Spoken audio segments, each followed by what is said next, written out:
Vous n'avez pas conscience de la créature que vous avez façonnée en vous. Je ne parle ni d'un monstre ni d'un héros, mais de quelque chose de bien plus dangereux, un être qui a appris à exister sans dépendre de quiconque. Et cela, pour le monde, représente une menace. Vous avez passé trop de temps seul, et désormais, les autres ne savent plus comment vous lire. Ils confondent le silence avec le vide, alors que votre silence est une arme. Tandis qu'ils s'asphyxient dans leur besoin d'être vus, vous avez appris à vous mouvoir comme une ombre, à observer sans être détecté, à connaître la faiblesse de chacun avant qu'ils ne perçoivent la vôtre. Le problème, c'est que la plupart ne supportent pas l'idée que vous n'ayez pas besoin d'eux. Ils vous veulent prévisibles, dépendants, fragiles.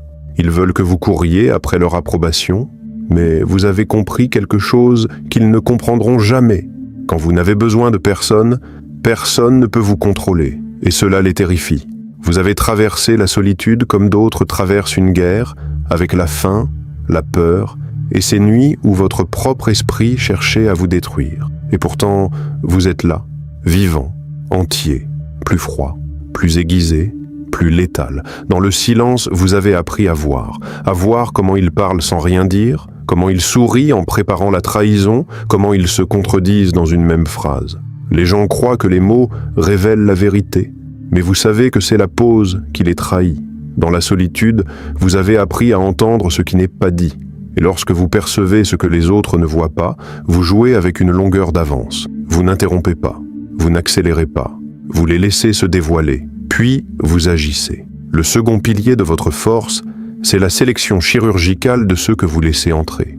Vous ne cherchez plus à combler le vide, vous recherchez la qualité létale, car vous savez qu'un allié médiocre est plus dangereux qu'un ennemi déclaré.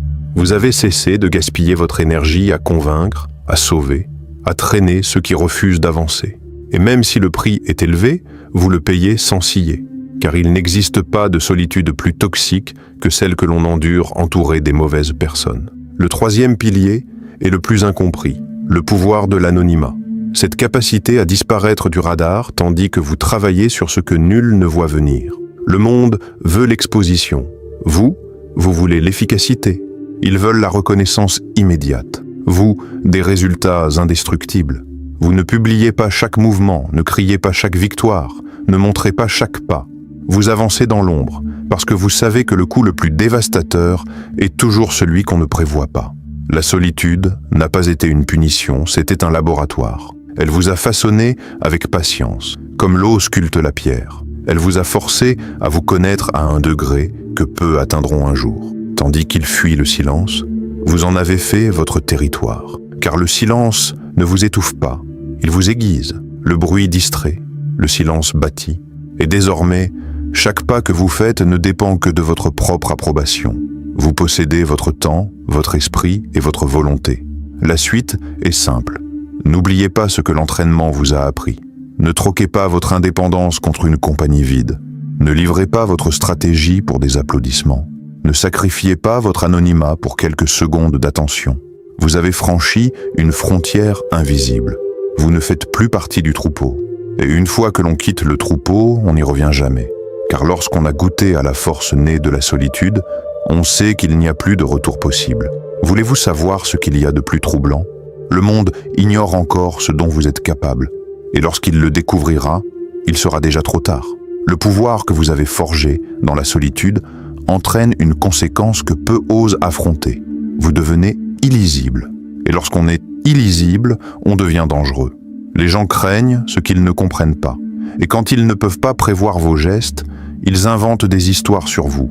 Cela les déstabilise, que vous ne réagissiez pas comme prévu, que vous échappiez aux pièges émotionnels qu'ils tendent à tout le monde. Ils ne savent jamais si vous allez frapper ou simplement les ignorer, et cette incertitude les consume. Voici la vérité que personne ne dit, l'imprévisibilité est un mur plus haut que n'importe quelle défense physique. Un ennemi qui ignore ce que vous ferez a déjà perdu avant même d'avoir commencé. Mais ce pouvoir a un prix, et c'est là que beaucoup échouent. La tentation de rompre votre propre silence, l'anxiété de prouver que vous avancez, de montrer que vous n'avez pas pris de retard, c'est un piège. Le véritable joueur n'a pas besoin d'annoncer qu'il est sur l'échiquier. Chaque fois que vous révélez vos plans trop tôt, Vous offrez des armes à ceux qui ne veulent pas vous voir progresser. C'est pour cela que vous avez appris à dompter l'ego, à le dresser comme une bête sauvage. Votre ego veut se montrer, veut des applaudissements, veut la validation immédiate que procure le bruit, mais vous le gardez enfermé, ne le nourrissant que juste assez pour qu'il survive, sans jamais lui permettre de vous dominer. C'est ici que votre apprentissage de la solitude prend une autre dimension, la patience stratégique. Il ne s'agit pas d'attendre passivement, mais de construire dans l'ombre pendant l'attente. C'est la différence entre le rêveur et le stratège. Le rêveur raconte ses projets à tout le monde, et son idée meurt avant même d'avoir vu le jour. Le stratège se tait, et lorsqu'il se montre, il le fait avec quelque chose d'assez solide pour être impossible à ignorer. Vous avez compris que le temps est une arme, que la précipitation est un cadeau fait à vos adversaires, et que chaque seconde où vous préservez votre énergie est une seconde qu'ils perdent à deviner où vous en êtes. Et alors, un phénomène fascinant se produit. Vous commencez à évoluer hors de la portée émotionnelle des autres. Ils restent prisonniers du cycle constant d'approbation, de validation et de jugement, tandis que vous opérez sur une autre fréquence. Vous devenez celui qu'on ne peut plus entraîner dans les provocations mesquines, qui ne répond pas à chaque offense, qui ne s'épuise pas à défendre son honneur auprès de n'importe qui. Car vous avez compris qu'à vouloir tout défendre, on s'épuise pour rien. Celui qui se protège de tout devient l'esclave de ses ennemis. Celui qui ignore l'insignifiant devient une forteresse. C'est à ce moment que la solitude cesse d'être une étape pour devenir votre habitat naturel. Ce n'est pas de l'isolement, c'est une base d'opération. De là, vous choisissez quand vous exposez, quand vous retirez, quand laissez les autres croire qu'ils ont gagné pour réapparaître lorsqu'ils ne peuvent plus réagir. C'est ce que les faibles ne comprennent pas. Il ne s'agit pas de disparaître par peur, mais de calculer le moment exact où votre apparition devient un coup fatal. Car voici le secret le plus sombre que vous avez appris dans le silence. Le véritable pouvoir ne réside pas dans le fait de s'imposer en permanence, mais dans la capacité à choisir quand le faire. Le pouvoir utilisé sans relâche s'épuise. Le pouvoir retenu se multiplie. Et tandis qu'ils s'épuisent à maintenir leur importance quotidienne, vous avancez lentement, méthodiquement, invisiblement, jusqu'au jour où, sans prévenir, vous posez la pièce finale. Et tout le monde réalise que la partie était déjà terminée et que vous étiez le seul à le savoir. C'est alors que vous remarquez quelque chose que vous n'aviez jamais vu auparavant. La plupart des gens n'agissent pas, ils réagissent. Leurs mouvements ne viennent pas d'un plan, mais d'un réflexe. Et c'est là que le terrain s'incline en votre faveur. Car tandis qu'ils bougent au rythme de leur émotion, vous avancez au rythme de votre stratégie. Ils s'agitent, vous observez. Ils répliquent aussitôt, vous choisissez quand répondre, ou ne pas répondre du tout. Ce froid contrôle est ce qui distingue un simple joueur de celui qui tille le plateau. Mais ce que personne ne dit, c'est que ce contrôle suit un chemin dangereux, le détachement. Le jour où vous cessez d'exiger un résultat immédiat, vous devenez immunisé contre la manipulation. On peut vous flatter ou vous menacer. Votre direction ne change pas. Le détachement ne signifie pas l'indifférence. Il signifie que vous n'êtes plus prisonnier du résultat. Et cela déstabilise ceux qui essaient de vous plier, car tout leur arsenal repose sur ceux qui dépendent des récompenses rapides. Vous commencez à comprendre que le vrai luxe ne réside pas dans le fait d'avoir plus, mais dans celui de nécessiter moins. Moins d'approbation, moins de compagnie forcée, moins de distraction. Vous réalisez que tout ce que vous éliminez crée de l'espace pour quelque chose de plus précis. C'est comme déminer un champ, pas à pas, jusqu'à ce qu'il ne reste plus que le sol solide. Et sur ce sol solide, chaque action que vous entreprenez prend plus de poids, parce qu'elle n'est plus contaminée par le bruit ni la précipitation. C'est alors qu'émerge un autre avantage silencieux, votre capacité à voir les gens sans le brouillard du désir, ni celui de la dépendance. Vous voyez qui me sent que votre pouls ne tremble, qui fait des promesses sans intention de les tenir, qui s'approche par intérêt et qui le fait par loyauté véritable. Ce filtre ne s'imite pas. C'est un instinct qui ne naît que lorsqu'on a appris à aller bien sans personne. Et il est impitoyable, car une fois que vous voyez la vérité, vous ne pouvez plus la désapprendre. Alors, la solitude se transforme en un laboratoire mental où vous disséquez tout. Vos erreurs, vos réussites, vos limites. Vous ne vous observez pas pour vous punir, mais pour vous affûter. Chaque faiblesse détectée devient une coordonnée sur votre carte et vous travaillez ensuite à l'effacer. Vous devenez à la fois votre propre architecte et votre propre démolisseur, détruisant les parties de vous qui ne servent plus et érigeant en vous des structures qu'aucune force extérieure ne peut abattre. C'est là que la plupart ne peut plus vous suivre. Ils ont besoin de spectateurs pour se sentir exister. Vous pouvez avancer dans une pièce vide, parce que vous avez compris que le monde ne récompense pas le bruit, mais la précision des coups. Et pendant que tous se battent pour crier le plus fort, vous construisez quelque chose qui, lorsqu'il apparaîtra, n'aura besoin d'aucune introduction. Il sera impossible à ignorer. C'est à ce moment que le jeu devient véritablement intéressant. Non pas parce que vous cherchez à détruire les autres, mais parce que le simple fait d'exister avec cet état d'esprit les met mal à l'aise. Votre seule présence leur rappelle qu'ils pourraient en faire autant, qu'ils pourraient vivre sans chaîne, mais ils préfèrent rester attachés. Vous, en revanche, avez déjà brûlé le pont du retour. Et lorsque ce pont disparaît, vous découvrez quelque chose de troublant. Vous n'avez pas seulement cessé d'appartenir aux autres, vous avez aussi cessé d'appartenir aux règles qu'ils suivent. Vous n'êtes plus gouverné par le calendrier social, ni par la peur du jugement, ni par l'angoisse de devoir appartenir. Vous commencez à fonctionner avec une forme de liberté qui intimide, parce qu'elle ne se négocie pas. On ne peut ni vous acheter par la flatterie, ni vous paralyser par la menace. Vous êtes sorti du marché émotionnel où chacun se vend à bas prix. Et cela fait de vous un joueur que nul ne peut classer. C'est là que votre solitude devient un avantage stratégique. Peu sans doute, vous contrôlez l'accès à vous-même. Tout le monde ne vous voit pas, tout le monde ne vous entend pas, tout le monde ne vous trouve pas. Et lorsque l'accès devient limité, la valeur perçue s'envole. La plupart dépensent leur énergie à vouloir être partout, mais cette surexposition les rend jetables. Vous faites l'inverse. Vous apparaissez rarement, mais lorsque vous le faites, il est impossible de vous ignorer. C'est la loi de la rareté appliquée à la présence humaine. Et cette rareté engendre quelque chose que peu savent créer, le mystère. Le mystère est un aimant qui attire et en même temps, un mur qui protège. Vous ne révélez pas vos méthodes, vous ne partagez pas chaque étape, vous ne laissez pas les autres prédire la direction de votre prochain mouvement. Ainsi, votre silence devient une carte incomplète qui oblige les autres à spéculer, et chaque spéculation est du temps et de l'énergie qu'ils dépensent pendant que vous continuez à bâtir. Mais ce pouvoir exige une discipline chirurgicale, car le mystère se détruit en un instant si vous cédez à la tentation de vous expliquer. Chaque fois que vous justifiez vos actes, vous cédez une part de contrôle. Chaque fois que vous laissez quelqu'un entrer dans votre esprit sans qu'il l'ait mérité, vous ouvrez une porte qu'il n'est pas toujours possible de refermer.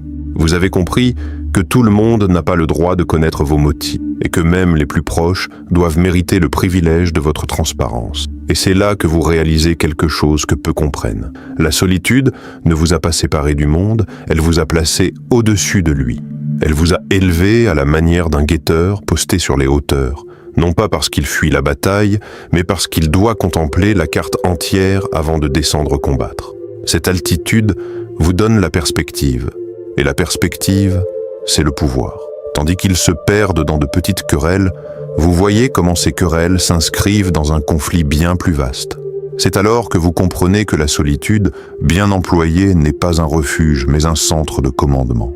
Et depuis ce centre, vous choisissez chaque mot, chaque geste, chaque apparition. Vous ne jouez pas pour gagner chaque bataille, vous jouez pour gagner la guerre. Et dans cette guerre, celui qui contrôle le moment et la manière détient déjà la fin. Et dans ce contrôle de la fin, apparaît un concept que très peu comprennent. L'art de ne pas être vu avant qu'il ne soit trop tard. Il ne s'agit pas seulement de se cacher, mais de modeler son environnement de manière à ce que votre absence paraisse normale et que votre présence devienne un choc, comme un prédateur qui laisse la forêt s'habituer à son silence avant de frapper. Tandis que tous recherchent une visibilité constante, vous devenez un angle mort, une zone que personne ne surveille, car on croit que vous ne représentez pas une menace immédiate, jusqu'à ce que vous changiez les règles d'un seul mouvement. C'est là que votre esprit, entraîné par la solitude, commence à fonctionner comme un système d'intelligence. Vous analysez les schémas, reconnaissez les failles, anticipez les réactions avant qu'elles ne surviennent. Vous le faites sans précipitation, sans le stress de celui qui court après le temps. Vous avez appris à ne pas gaspiller votre énergie dans des gestes inutiles, à laisser le temps accomplir une partie du travail à votre place. Car vous savez que le temps est un allié inflexible pour ceux qui savent attendre et un bourreau cruel pour ceux qui se hâtent. Et le plus fascinant, c'est que cette maîtrise du temps vous permet de faire ce que les autres n'atteignent jamais, choisir quelle bataille ne mérite pas d'être livrée. La plupart confondent activité et progrès, bruit et impact, affrontement et victoire. Vous avez compris que certaines batailles ne sont que des pièges déguisés en opportunités et que les gagner reviendrait en réalité à se condamner lentement. Alors vous les laissez passer, non par peur, mais par stratégie. Et cette capacité à rester hors du combat est, en soi, une forme de victoire qu'ils ne reconnaissent même pas. Ce détachement sélectif engendre un changement intérieur plus profond. Votre rapport au pouvoir cesse d'être émotionnel pour devenir fonctionnel. Vous ne cherchez plus à prouver que vous pouvez, vous faites simplement ce qui est nécessaire pour atteindre votre but. Vous ne vous enivrez plus de l'adrénaline du conflit, ni ne vous laissez troubler par l'euphorie des triomphes rapides. Vous mesurez tout en termes d'utilité. Et lorsque le pouvoir cesse d'être un trophée pour devenir un outil, le jeu ne dépend plus de la chance, mais uniquement de votre préparation. C'est à ce moment que votre figure se transforme aux yeux des autres. Certains vous perçoivent comme une énigme, d'autres comme une menace silencieuse, et beaucoup comme un fantôme qui agit sans laisser de traces jusqu'à ce que tout soit déjà joué. Mais ce qu'ils ne comprennent pas, c'est que vous ne cherchez à être aucun de ces rôles. La seule chose que vous recherchez, c'est d'exécuter votre plan sans distraction.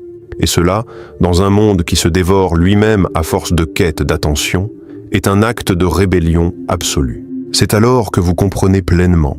Votre solitude n'était pas une période à survivre, mais un entraînement, celui qui a fait de vous l'architecte invisible du destin. Tandis que les autres attendent le moment parfait, vous le fabriquez. Tandis qu'ils craignent d'être oubliés, vous travaillez à faire en sorte que, lorsque vous apparaîtrez, le monde n'ait d'autre choix que de se souvenir. Et juste quand vous croyez tout maîtriser, vit la dernière leçon.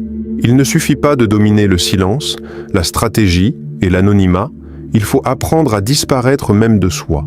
Cela semble étrange, mais c'est le sommet du pouvoir personnel. C'est le moment où vous cessez de lutter contre votre passé, de négocier avec vos peurs, de demander la permission à vos émotions pour agir. Vous devenez celui qui s'observe de l'extérieur, qui comprend que la vie est un échiquier où vous êtes à la fois le joueur et la pièce. Et à cet instant, vous découvrez que vous n'avez plus rien à prouver. Car la véritable maîtrise ne s'expose pas, elle s'exerce. C'est le moment où vous cessez de suivre le jeu du monde et commencez à écrire le vôtre. Vous ne courez plus après les opportunités, vous les créez. Vous ne cherchez plus les portes ouvertes, vous bâtissez vos propres entrées. Vous n'attendez plus le bon moment, vous le provoquez. Et lorsque vous atteignez cet état, tout devient clair. La solitude ne vous a pas éloigné du monde, elle vous en a donné les clés. À présent, quittez cette vidéo comme si vous fermiez une porte derrière vous. Mais ne vous trompez pas. Cette porte ne s'ouvre pas pour tout le monde. Jusqu'à ma prochaine apparition, avancez dans le silence, aiguisez vos armes et laissez le monde croire que vous dormez. Car lorsque vous vous lèverez, il sera déjà trop tard pour eux. Rendez-vous dans la prochaine vidéo.